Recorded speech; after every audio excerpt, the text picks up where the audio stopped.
দর্শক, রাজধানীতে অপরাধ নিয়ন্ত্রণে টহল তল্লাশি অব্যাহত রেখেছে আইনশৃঙ্খলা রক্ষাকারী বাহিনী। এ বিষয়ে জানাতে মোহাম্মদপুর এলাকা থেকে সরাসরি যোগ দিচ্ছেন সহকর্মী ফজলে আদিত্য। আদিত্য, রাজধানীতে আইনশৃঙ্খলা বাহিনীর তৎপরতা কেমন দেখতে পাচ্ছেন, জানাবেন।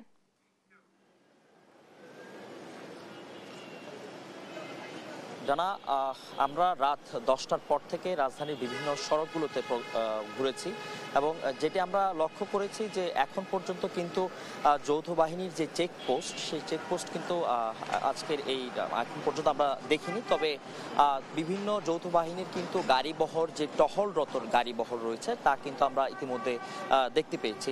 বিশেষ করে ধানমন্ডি থেকে যে মোহাম্মদপুরের রাস্তাটি রয়েছে, সেই মোহাম্মদপুরের রাস্তার সেই দিকটায় কিন্তু আমরা বিজিবির গাড়ি দেখেছি। বিজিবির গাড়ির পাশাপাশি কিন্তু আমরা র্যাবের গাড়িও লক্ষ্য করতে দেখেছি, যে টহলরত যে গাড়িগুলো রয়েছে সেই গাড়িগুলো টহলরত অবস্থায় দেখেছি।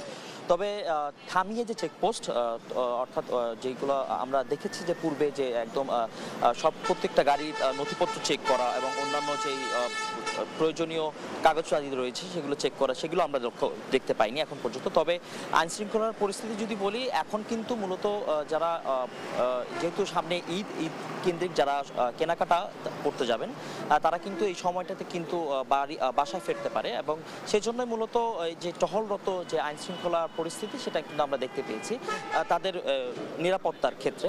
এবং রাজধানীতে আরও বেশ কিছু জায়গা রয়েছে যেখানে আমরা আরও ঘুরলে হয়তো উত্তরার দিকে এখনো পর্যন্ত পৌঁছায়নি, সেখানে গেলে হয়তো আরও বিস্তারিত জানতে পারবো যে ওখানে কি চেকপোস্ট রয়েছে কি নেই। তবে এখন পর্যন্ত যে পরিস্থিতি, আইন শৃঙ্খলা পরিস্থিতি, সেটি কিন্তু অনেকটাই স্বাভাবিকই রয়েছে। রাজধানীর বিভিন্ন সড়ক ঘুরে আমরা দেখতে পেয়েছি।